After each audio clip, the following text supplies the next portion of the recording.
Hello and welcome back to the channel. We've got some big One Championship news to talk about that has dropped whilst I was out of the house. I had just finished work, I'd been to the gym, and then whilst I was at the gym, this news dropped. I did expect that this news was going to drop today or later today, at least in the UK. My fault for maybe not doing the video beforehand, but I didn't know what details are going to be announced, what weren't. But here we go. Let's talk about it. Right, let me pull up this card announcement. So there you go. It's a little bit small, so I apologize for that. So breaking news: One returns to the US on September 6th with 168 in Denver, headlined by two epic world title showdowns and more massive fights to be announced. Hurry and register now. Blah blah blah blah blah. So here we have it. The two top fights for 168 in Denver, Colorado at the Ball Arena, Friday, September 6th. Jonathan Haggerty defending the one bantamweight Muay Thai World Championship against Superlek, of course, the one flyweight Muay Thai World Champion, and Xiong Jing Nan defending her strawweight title against the atomweight champion Stamp Fairtex. So two champion versus champion matchups here, two champions going up in weight to try and become a two-weight world champion. I've spoken about these fights in the past. Let's dive into the main event in a sec. But yeah, I have spoken about these fights. I spoke a lot about Haggerty and Superlek on last week's episode of the One on SK podcast with Nick Atkin. That is over on the Sportskeeda MMA Originals channel. You can watch it. It's under the live tab because we stream them live on YouTube, but then the full thing goes up afterwards. And I believe if you're watching this on Wednesday, which is the day I'm putting the video out, I will be joining Nick tomorrow to talk about this on the same channel. So check that out as well.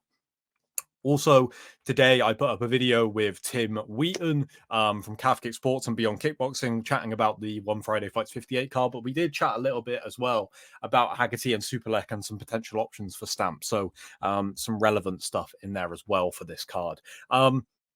So let's talk about Xiong Jing Nan versus Stamp Fairtex. The big elephant in the room with this is that Stamp Fairtex was actually booked to fight already at 167. This was now, I made a video on this. Was it at the start of the week or last week that this got announced? I can't remember.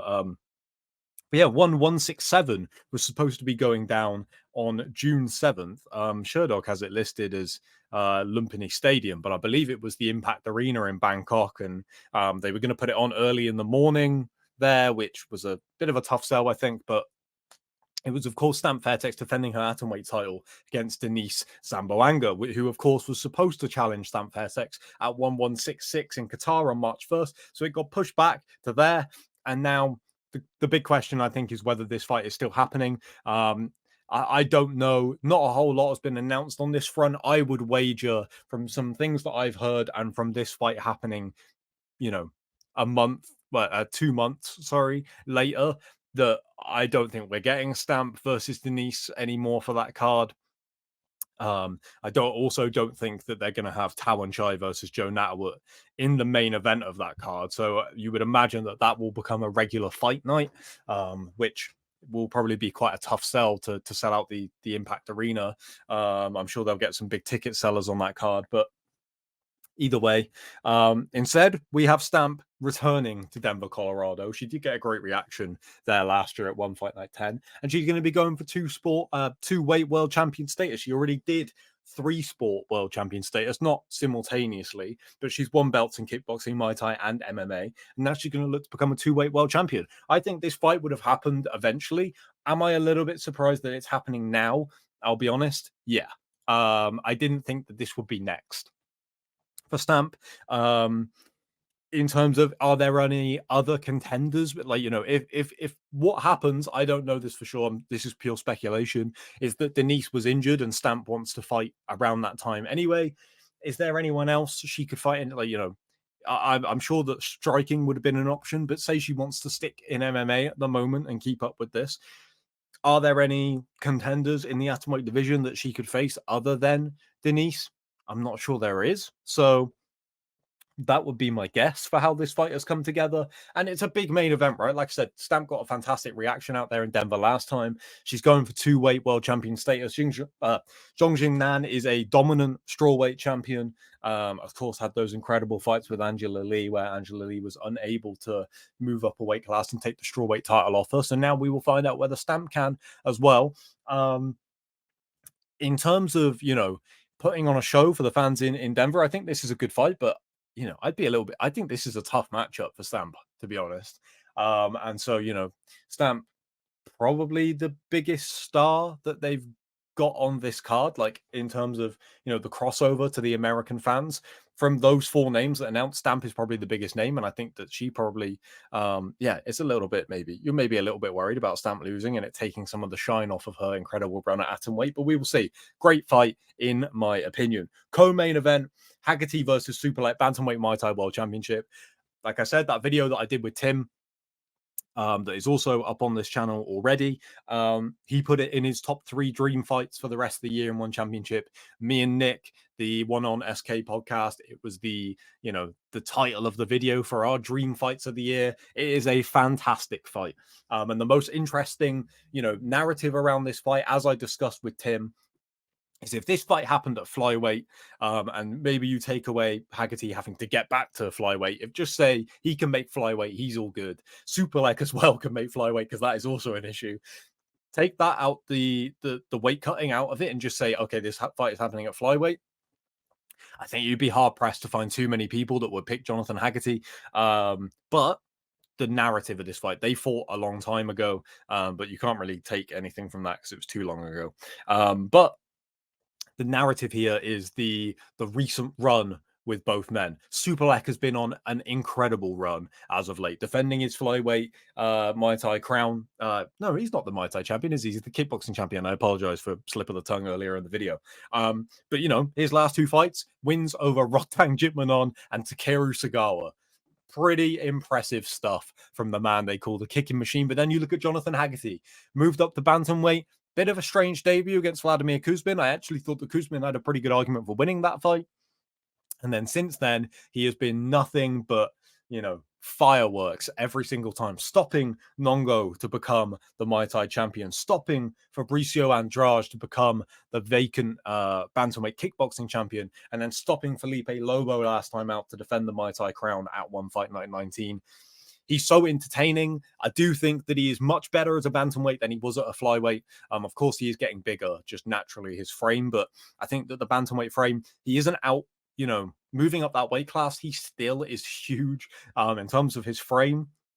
So now he's got a little bit of that extra power for sure. I think, a bit more confidence as well now. I think part of that comes to the fact he knows he can put people away a bit easier now. And yeah, Haggerty's on an incredible run. And that's what makes this fight interesting. Is I don't think there's many people out there that would say Jonathan Haggerty is a better striker than Superlek. Interesting that Superlek is going to hold a kickboxing belt and a Muay Thai belt, but in different weight classes. But either way. But how will Superlek adapt to going to bantamweight? Now, Superlek is a big flyweight, and I think a lot of people, including myself, have been saying he should go to bantamweight for a long time. But Haggerty, it took him a little while, to get used to bantamweight and really hit his stride. And he's looked very good at bantamweight. So how does Superlek look at bantamweight? We will find out. I think, there's no secret. He's going to look very good at bantamweight. He's a phenomenal striker, one of the best in the world. But will that bantamweight experience, that extra weight, that extra time that Jonathan Haggerty has had to get used to his frame, will that play a difference? In Colorado, we will find out on Friday, September 6th at the Ball Arena. The other thing to consider with this that I tweeted out, let me pull that up actually. Let's do that.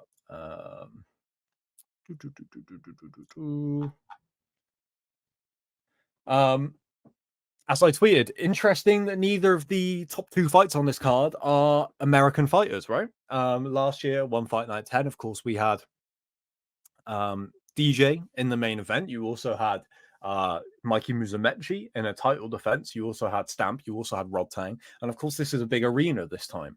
A bigger arena, I should say. And yeah, observations. I think that means we're not getting Demetrius Johnson or Rod Tang, at least in Denver. Atlanta, maybe, we'll see how it all plays out. But as me and Nick spoke about on that podcast we did last week, and I'm sure we will speak about it tomorrow as well, Demetrius Johnson, are you going to get him back competing in MMA? He seems to be loving life competing in jiu-jitsu. Maybe you get him back for a submission grappling matchup at some point, but will he compete in MMA again this year? I would say the odds are unlikely. And Rodtang seems like they might do a second trip to Japan in between these two US cards. And you would imagine that the main event for that will be Rodtang versus Takeru. Could they sell a lot of tickets for Takeru versus somebody else? Yeah, but would it be as big as Rodtang and Takeru? No. And, you know, is that fight worth it to then not have Rodtang on the US cards? I think it'll be a bigger mission not having Rodtang on these US cards. But, hopefully there's some other things in store. I think those two fights we've now got for 1168 are fantastic. How they translate to a US fan base, we will see. I think Stamp's name translates fairly well over Haggerty and Superlek. I think a lot of people will know Superlek from the Rodtang fight, hopefully. So we will see. I hope that this event sells very well because I love these two fights and I'm excited to see what else we get on this card. Let me know, guys, early predictions for these top two fights. Who else do you think we're going to get on this card? Who do you want to see on this card? And do you think that they should save Rodtang for the US or have him go and fight Takeru in Japan? I think I'm leaning towards Japan. But as I said, I will chat about this with Nick probably on the podcast tomorrow. And yeah, thank you for checking out this video. Check out all the stuff that I mentioned and hit subscribe, and I will see you all very, very soon. Enjoy the time until the next video. I was going to say enjoy the fights, but we got a little while yet. I'm getting ahead of myself, but I'll see you.